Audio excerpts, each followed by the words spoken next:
Well, hello, I'm Nathan Judo. I'm here with Wolves reporter Mr. Joe Rhodes. When I say here, I mean kind of here. You know what I mean by now, don't you? Yeah. Joe, we've just had a Zoom call with the special one himself, Mr. Nuno Espirito Santo, ahead of the big game against Bournemouth tomorrow night. Looking forward to it, Joe.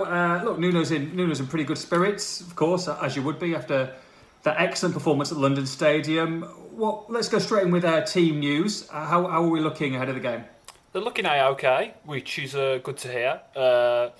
Everybody came through that restart at West Ham unscathed, which is what you want. So, yeah, Wolves are fine, and they've got everybody available. You'd imagine there's a few selection headaches for Nuno as well, especially with how Pedro, Neto and Adama Traore did off the bench at the London Stadium. So everybody's available, everybody's fit and firing, and Nuno's got some decisions to make. Yeah, Nuno was asked about Traore and Neto, especially Traore being like an impact sub, but Nuno was quick to quash that and say it's, they'll take it game by game, as he likes to say, but at the same time, by no means is he just a substitute.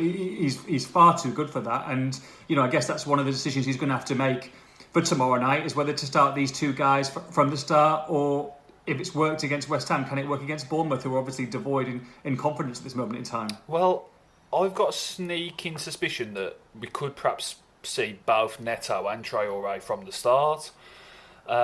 We've had a bit of a discussion off there about it, and you seem to be the same opinion as well. And yeah, I just think Wolves will be keen to avoid becoming too predictable, both in terms of personnel and in terms of system. It worked to perfection, starting with a 3-5-2 and luring West Ham into that false sense of security, if you like, and then unleashing Traore and Neto on the error.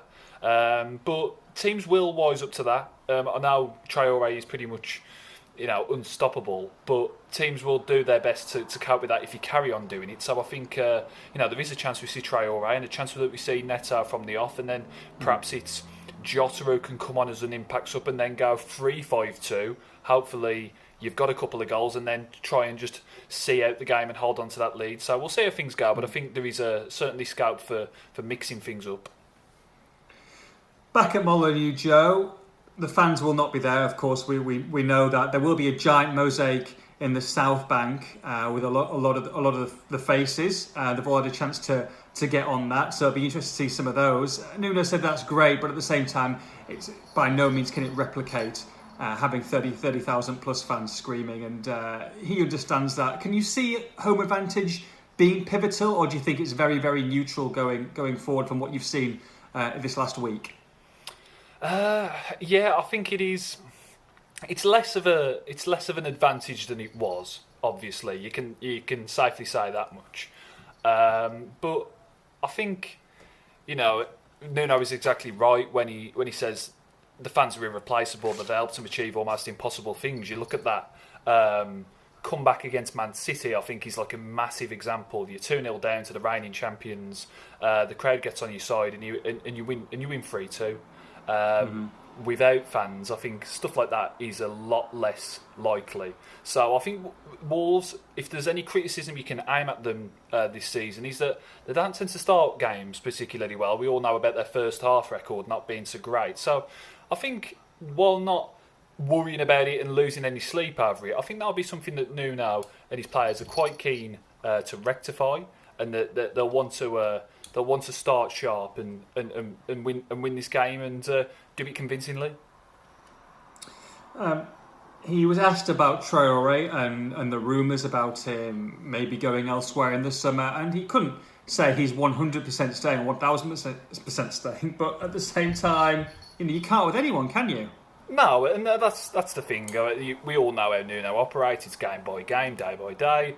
And whether that's actually thinking about a game or thinking about transfers or his own situation, his own contract situation, he's very much in this moment. He doesn't focus too much on the past or get drawn too much on what could happen in the future. He's living day by day. He says, he's just focused on Traore having a good game tomorrow, and I think that's the right way to go.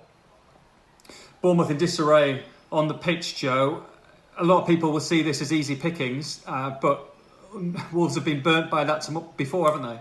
Yeah, they have. I mean, something that was raised in the press conference is that Wolves' record against the lesser teams has improved this season. They dropped points to Cardiff, to Fulham, and to Huddersfield last season. Of course, losing twice to Huddersfield. I mean, I was going to say just a few to Huddersfield. Yeah, who would have thought that? But Wolves have not dropped any points to those in the bottom four yet this season. I mean, another victory over West Ham, of course, at the weekend. So, but Nuno, as you may suspect, he wasn't drawing too much attention to that. Just insists, we're not focusing on the table. The game's the game, and these. If you generally keep up your standards, then you'll get the results. So that'll be the thinking, going to this clash as well.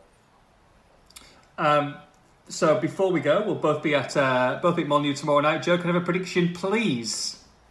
Well, I got my prediction right, didn't I, for West Ham? Well, I mean, once in a blue moon, mate, you've got to hit at some point. Every dog has its day.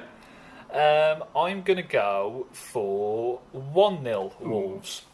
Oh, 1-0. 1-0. Harder, but get the job done.